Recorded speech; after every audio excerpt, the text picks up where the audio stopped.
Sudut dua garis yang bersilangan, dimensi 3, kelas 12. Di video ini, Ajar Pipolondo akan membahas sudut antara dua garis yang bersilangan, dimensi 3, kelas 12. Kita akan bahas satu soal ini. Saya ambil dari SBMPTN tahun 2016. Dan kita akan kerjakan pakai dua cara ya.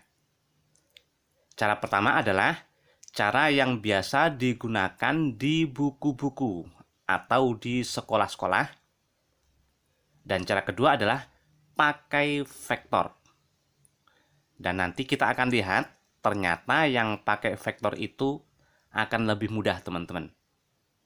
Silakan nanti teman-teman lihat sampai akhir dan kasih komentar ya.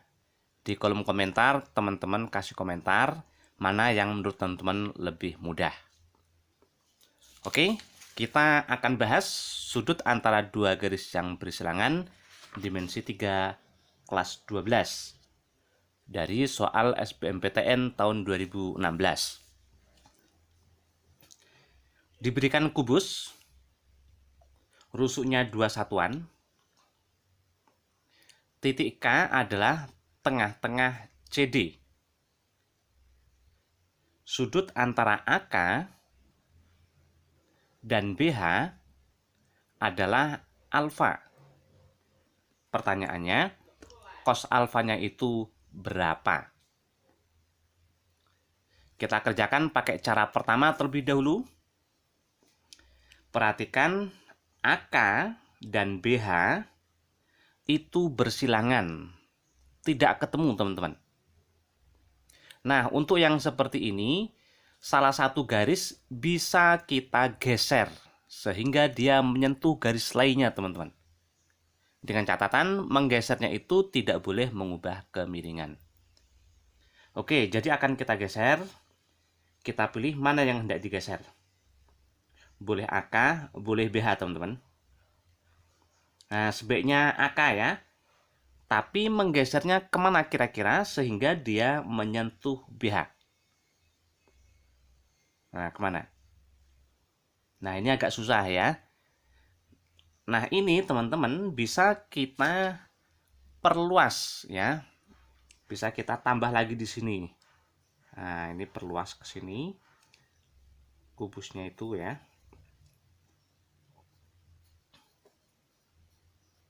Ini panjangnya kurang lebih segini ya. Nah, kita perluas segini. Nah, nanti AK-nya itu kita geser ke sini. K itu tengah-tengah CD. Kalau A itu kita geser ke B, maka yang sejajar K itu pasti ke tengah-tengah sini. Nah, ini saya sebut P, titik P ya. Berarti hasil gesernya itu adalah garis BP itu teman-teman. Nah, kalau gitu sudut antara AK dengan BH itu sama aja dengan sudut antara AK-nya diganti oleh BP sama BH. Nah, saya tulis di sini ya. Sudut antara AK dengan BH itu sama aja dengan sudut antara AK-nya diganti oleh BP dengan BH. BP dengan BH. Berarti sudutnya mana? Nah, ini dia sudutnya, teman-teman. Inilah dia alfanya itu di situ. Perhatikan kalau ujung-ujungnya ini kita hubungkan, nanti terbentuk segitiga ya. Kita hubungkan nih. Nah, gini. Nah, terbentuk segitiga itu, teman-teman. Masalahnya, ini kemungkinan besar tidak siku-siku. Dia juga tidak sama kaki. Nah, segitiganya sembarang. Yang seperti ini biasanya lebih rumit. Nah, kita harus cari semua sisinya. Semua sisi segitiga BPH itu. Nah, nanti kita gunakan aturan cos ya. Oke, kita cari semua sisinya. Kita cari yang mana? Kalau BH jelas. BH itu karena rusuknya ini 2, diagonal ruang itu jelas 2 akar 3 ya. BH itu 2 akar 3. Kemudian BP kita cari menggunakan segitiga BCP. Nah, ini C ya teman-teman ya. BCP. Siku-siku di C. Nah, kita cari ya. BC itu kan panjangnya 2. Rusuknya itu 2. CP panjangnya setengahnya rusuknya itu. Berarti 1. Dan ini Pitagoras. 2 itu kalau masuk akar jadi akar 4. 1 itu akar 1. Nah, cara cepatnya teman-teman, maka sisi miringnya BP itu tinggal depannya udah sama ya, syaratnya harus sama nih. Ini sama-sama 1 nih. Maka ini 1 akar, 1 nggak kita tulis. Karena BC, CP, BP itu yang paling panjang, maka ini ditambah. 4 tambah 1 itu 5. Berarti BP akar 5. Ini adalah rumus Pitagoras. Teman-teman yang belum terbiasa, silakan lihat video tentang jarak titik ke titik dimensi 3 kelas 12, teman-teman. Saya sudah bikin di sana ya. Atau kalau tidak salah juga ada di jarak titik ke garis. Nah, teman-teman silakan lihat di sana ya. Oke. BP udah ketemu, BH udah ketemu. Sekarang kita cari PH atau HP. Gunakan segitiga HDP, siku-siku di D. HD itu 2. Dan DP ini 2, ini 1 berarti 3 ya. Nah, ini kan nggak sama nih. Kita masukkan dalam akar. Akar 4, ini akar 9. Ketemulah HP. Depannya udah sama dan ini siku-siku ya teman-teman. HP itu yang paling panjang, maka ini ditambah 4 tambah 9, 13. Nah, berarti kita sudah menemukan BH ini, BP ini, dan HP. Nah, ini ya. Perhatikan itu kan tidak siku-siku ya. Oke, kita akan cari cos alfa. Nah, gimana teman-teman? Lumayan agak rumit ya, tapi kita selesaikan dulu. Habis itu kita bahas pakai vektor. Nanti teman-teman lihat lebih mudah teman-teman ya. Tapi ini kita selesaikan terlebih dahulu. Oke, mencari cos alfa, gunakan aturan cos, yaitu dari segitiga BPH itu HP kuadrat sama dengan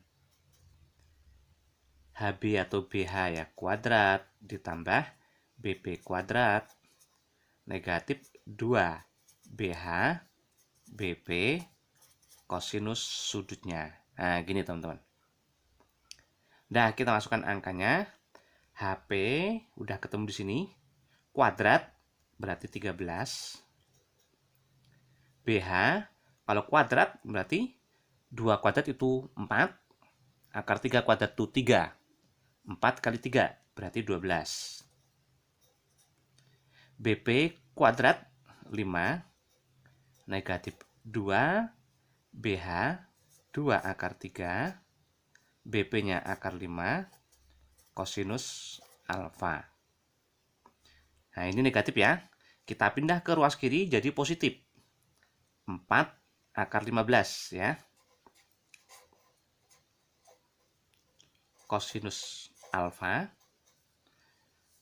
Ini 12 tambah 5 dikurang 13. Berarti 4 ya teman-teman ya. Nah, ruas kiri bagi 4 ini jadi 1. Ruas kanan bagi 4 juga ini 1. Ketemulah cos alfanya. Berarti 1 per akar 15. Nah, inilah dia nilai cos alfanya teman-teman. Atau kalau kita rasionalkan, berarti baik pembilang maupun penyebut kita kali dengan akar 15. Nah, ini boleh ya. Karena ini nilainya adalah 1. Berarti kita hanya mengalikan ini dengan 1. itu tidak mengubah apapun ya. Karena bilangan apapun itu kalau dikali 1 kan nilainya tetap ya teman-teman ya. Berarti cos alfanya ketemu, akar 15 kali akar 15 itu 15. 1/15 akar 15.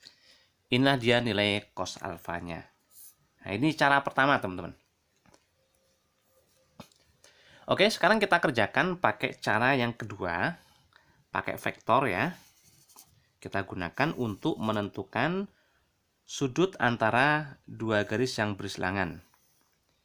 Di video lainnya teman-teman, vektor sudah saya bahas juga untuk menentukan jarak antara dua titik.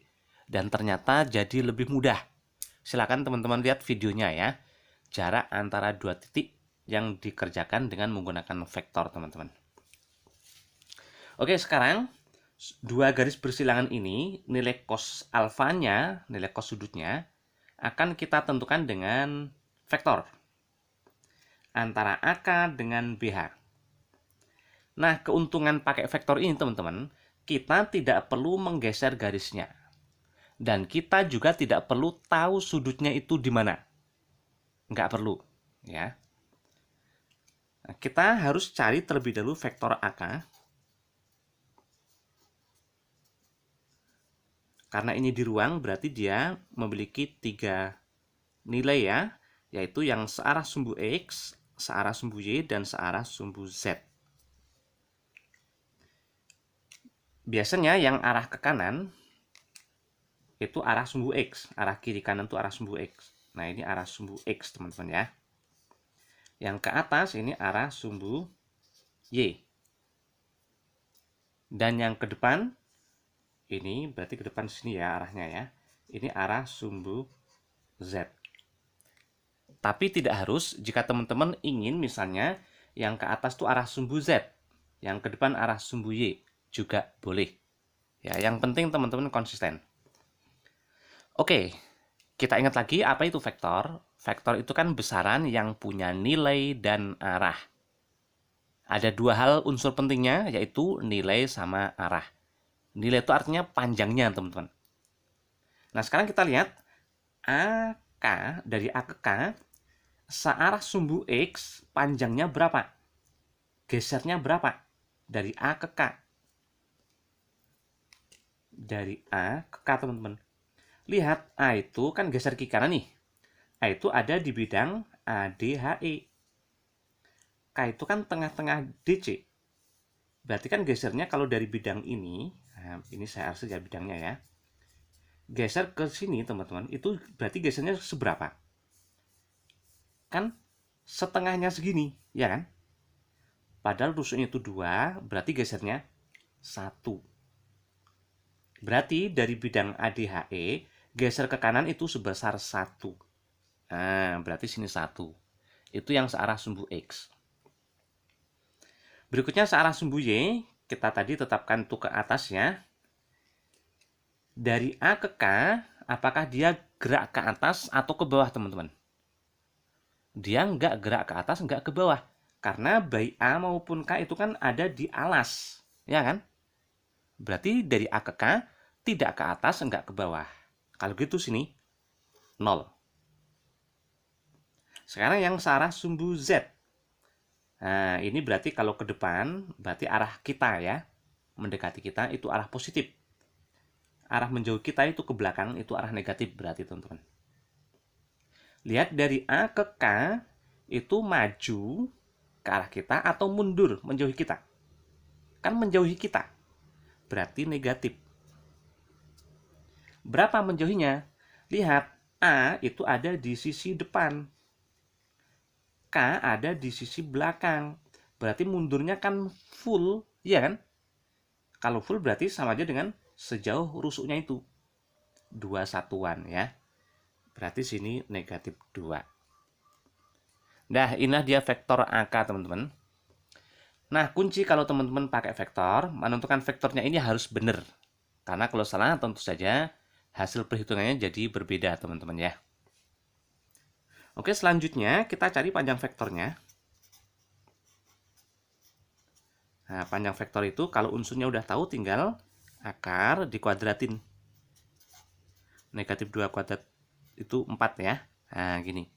Berarti akar 5. Itu panjang vektor AK. AK sudah kita cari. Berikutnya kita cari vektor BH.